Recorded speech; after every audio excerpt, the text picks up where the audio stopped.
Ok, que ce soit dans la littérature ou le cinéma, avec les best-sellers de Tolkien, genre R.R. Martin, ou encore J.K. Rowling, le dragon résonne dans l'inconscient collectif. Il est parfois représenté comme sage et protecteur, mais aussi comme dangereux et cupide. Mais d'où nous viennent les dragons ? La plus ancienne trace se trouve dans les écrits sumériens, et la plus ancienne légende sumérienne qu'on ait pu retrouver serait celle du dragon Azag, datant de 5000 ans avant notre ère. La thèse scientifique la plus probable serait qu'ils aient découvert des ossements de dinosaures et voulant s'expliquer, ils ont donné vie au mythe du dragon. On peut retrouver ensuite d'autres traces chez les Babyloniens. Dans leurs contes, les deux premiers dragons, Apsu et Tiamat, surgirent de l'océan primordial avant même que notre monde n'existe. Et c'est de eux que naquirent les dieux et les autres dragons. Ce serait d'ailleurs de la dépouille de Tiamat que fut créé notre monde. Et ce n'est pas la seule source qui irait dans ce sens, on peut aussi retrouver ce mythe dans les légendes amérindiennes et même certaines légendes celtiques. En Europe, la légende la plus connue du dragon est celle de Nibelungen. Le prince germanique Siegfried dut y combattre vaillamment un dragon. Ici, le dragon, c'est le mâle et le prince, le héros. Classique, il devra défier le monstre afin de protéger son peuple. Une fois victorieux, le héros se baignera dans le sang du dragon et ainsi s'appropriera sa force et devint invincible. Le dragon que combat Siegfried est un monstre gigantesque et extrêmement dangereux dont seul un héros peut triompher. On le retrouve dans certaines hagiographies, comme la légende de Saint Georges triomphant du dragon avec sa lance, ou celle de Saint Sylvestre.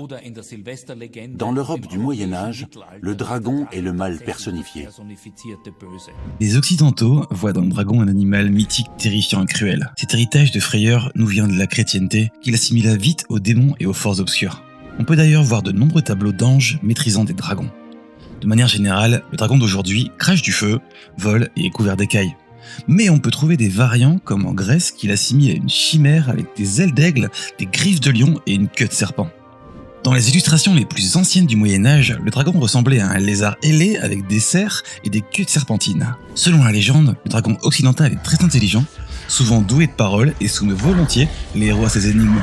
Il possède néanmoins un terrible point faible, son arrogance, ce qui causera d'ailleurs souvent sa perte.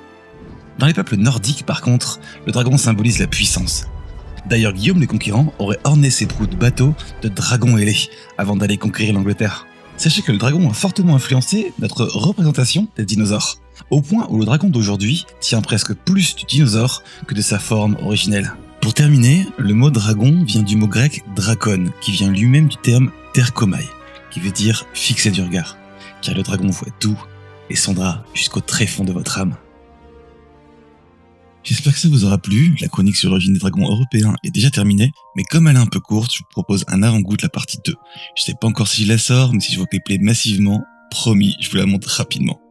D'ailleurs, pour être sûr de pas la louper, elle sera cette fois-ci sur les influences et légendes chinoises autour des dragons. Allez, c'est parti.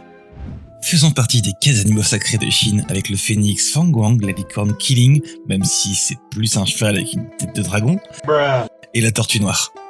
Le dragon chinois représente la puissance, la chance et le talent.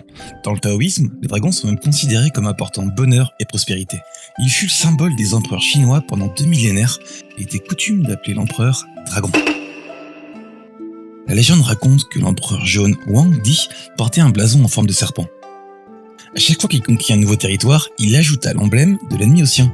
Une crinière de lion, une forme serpentine, des griffes d'aigle ou des écailles de poisson. Petit à petit, le blason se transforma en magnifique dragon.